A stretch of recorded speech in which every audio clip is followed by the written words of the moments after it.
Welcome to Lakshmi academy. இன்னைக்கு video எதை பற்றி அப்படின்னா, குரூப் 1 எக்ஸாமில் மெயின்ஸில் மார்க் எப்படி டிஸ்ட்ரிபியூஷன் கொடுக்குறாங்க, என்னென்ன டாபிக்ஸ், எவ்வளோ மார்க் அப்படின்ற அந்த டீட்டெயில் எல்லாமே இந்த வீடியோவில் உங்களுக்கு இருக்கும். ஸோ நிறைய பேருக்கு தெரியும், டிஎன்பிஎஸ்சியில் குரூப் 1ல் ப்ரிலிம்ஸ் பற்றி நிறைய பேருக்கு வந்து கிளியரான ஐடியா இருக்குது. ஆனால் மெயின்ஸ்க்கு அவ்வளோ கிளியரான நாலேஜ் நிறைய பேர்கிட்ட இருக்கிறதில்ல. ஸோ அதுக்காக இந்த வீடியோவில் நான் என்ன சொல்லியிருக்கேன் அப்படின்னா, மெயின்ஸ் எக்ஸாமை பொறுத்த வரைக்கும் 3 பேப்பர்ஸ் நீங்கள் எழுத வேண்டியதாக இருக்கும். 3 பேப்பர்ஸுமே 250 மார்க்ஸ் ஈச் கேரி பண்ணுது. ஃபர்ஸ்ட் பேப்பர்லையும் 250, செகண்ட் பேப்பர் 250 அண்ட் தேர்ட் பேப்பர்லையும் 250 இருக்குது. ஸோ அதோட டைம் பார்த்தீங்கன்னா 3 hours டியூரேஷனில் நீங்கள் எக்ஸாம் எழுத வேண்டியதாக இருக்கும். ஸோ கிளியராக இருங்க, 3 பேப்பர்ஸ் இருக்குது. அந்த 3 பேப்பர்ஸ்லையுமே உங்களுக்கு 10 மார்க் கொஷின்ஸும் இருக்குது, 15 மார்க் கொஷனும் இருக்குது. சப்போஸ் 10 மார்க் கொஷின் நீங்கள் எழுத போகிறீங்க அப்படின்னா 150 வார்த்தைகள் மிகாமல் எழுதணும் அப்படின்ற அந்த வார்த்தை இருக்கும். அப்போனா எவ்வளோ பேஜஸ் நீங்கள் கவர் பண்ணலாம் அப்படின்னா, மேக்ஸிமமாக 1.5 பக்கத்துலேருந்து 2 பக்கம் வரையும் நீங்கள் கவர் பண்ணி எழுதலாம். அதே 15 மதிப்பெண்ணாக இருக்கிற பட்சத்தில் 250 வார்த்தைகள் அப்படின்ற போது 3 பேஜில் இருந்து இல்லை 3 to 3.5 பேஜஸ் அப்படி நீங்கள் கவர் பண்ணி எழுதலாம். அந்த 3 பேப்பரில் என்னென்ன டாபிக்ஸ் வரும் அப்படின்றத நான் சொல்கிறேன். ஸோ ஃபஸ்ட்டு பேப்பரில் பார்த்தீங்கன்னா modern history of India and Indian culture. So mains அப்படின்னு வந்துட்டிங்கன்னா தமிழ்நாடு அப்படின்ற அந்த வட்டத்தில் இருந்து இந்தியா அப்படின்னு நீங்கள் பறந்து விரிஞ்சு நிறைய நியூஸ் படிக்க வேண்டியதாக இருக்கும். ஸோ இந்தியாவை பற்றின கல்ச்சர், மாடர்ன் ஹிஸ்ட்ரி ஃபஸ்ட் யூனிட்டாக இருக்கும். செகண்ட் யூனிட் பார்த்தீங்கன்னா social issues in India and Tamil Nadu. ரெண்டுமே இந்தியா அண்ட் தமிழ்நாடு, அதில் சோஷியல் இஷ்யூ பற்றி நீங்கள் படிக்க வேண்டியதாக இருக்கும். தேர்ட் யூனிட் பார்த்தீங்கன்னா general aptitude and mental ability வந்து எஸ்எஸ்எல்சி ஸ்டாண்டர்ட் அளவுக்கு இருக்கும். இந்த 3 யூனிட்டுமே உங்களுக்கு 10-15 மதிப்பெண் ரெண்டுமே கவர் பண்ணுற மாதிரி இருக்கும்.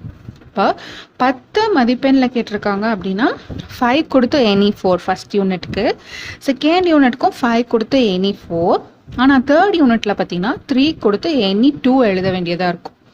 ஸோ இந்த மாதிரி நீங்கள் வீடியோவில் பாருங்கள், புரியும், பார்த்துக்கோங்க. 10 and 15 மார்க்ஸ் வந்து எவ்வளோ கொடுத்து எவ்வளோ எழுத வேண்டியது இருக்கும். அதுக்கான மார்க் டிஸ்ட்ரிபியூஷன் பார்த்தீங்கன்னா ஃபர்ஸ்ட் யூனிட் வந்து 100 marks, second unit 100 marks, third யூனிட்டுக்கு 50 மதிப்பெண். ஸோ 3மே சேர்த்து 250 மதிப்பெண் வந்து ஃபர்ஸ்ட் பேப்பர் கவர் பண்ணுற மாதிரி இருக்கும். செகண்ட் பேப்பர் ஃபர்ஸ்ட் யூனிட் பார்த்தீங்கன்னா Indian polity and emerging political trends across the world affecting India அப்படின்ற பொலிட்டிக்கல் ரிலேட்டடாக படிக்க வேண்டியது இருக்கும். இதுலேயும் வந்து 10 and 15 மார்க்ஸ் இருக்குது. டோட்டலாக உங்களுக்கு 100 மார்க்ஸ்க்கு இருக்கும். செகண்ட் யூனிட்டில் வந்து role and impact of science and technology in the development of India. So science and technology ரிலேட்டடாக இங்கே 10 and 15 மார்க்ஸ். ஸோ டோட்டலாக இங்கே வந்து 75 மார்க்ஸ்க்கு கொஷின்ஸ் இருக்கும். ஓகேங்களா. தேர்ட் யூனிட் பார்த்தீங்கன்னா Tamil society, it's culture and heritage. இங்கே ஃபுல்லாக தமிழ் பற்றின கல்ச்சர், ஹெரிட்டேஜ் பற்றின கேள்விகள் 10 and 15 மார்க்கில் இருக்கும். இதோட மதிப்பெண்ணும் வந்து 75. ஸோ 3 யூனிட்டுக்குமே சேர்த்து செகண்ட் பேப்பரில் உங்களுக்கு பார்த்தீங்கன்னா 250 மார்க்ஸ் கேரி பண்ணுது. இப்போது தேர்ட் பேப்பர் பார்க்கலாம். தேர்ட் பேப்பர் பார்த்தீங்கன்னா ஃபர்ஸ்ட் யூனிட்டில் வந்து geography of India with special reference to Tamil Nadu. India பற்றின geography but special reference to Tamil Nadu. இங்கேயும் 10 and 15 மார்க்ஸ். ஆனால் 4 கொடுத்து எனி 3 எழுதுகிற மாதிரி இருக்குது. ஸோ டோட்டலாக 75 மார்க்ஸ். செகண்ட் யூனிட் பார்த்தீங்கன்னா environment, biodiversity and disaster management. இது பற்றின கேள்விகள் 10 and 15 மார்க்ஸில் 4 கொடுத்து எனி 3 எழுத வேண்டியது இருக்குது. ஸோ டோட்டல் மார்க் பார்த்தீங்கன்னா 75. Third unit Indian economy, current economic trends and impact of global economy on India. So economic பற்றின கொஷின்ஸ் வந்து 10 and 15 மார்க்ஸில் 5 கொடுத்து எனி 4, 5ல் ஏதாவது 4 எழுதணும். ஸோ டோட்டல் மார்க் பார்த்தீங்கன்னா 100 மதிப்பெண்.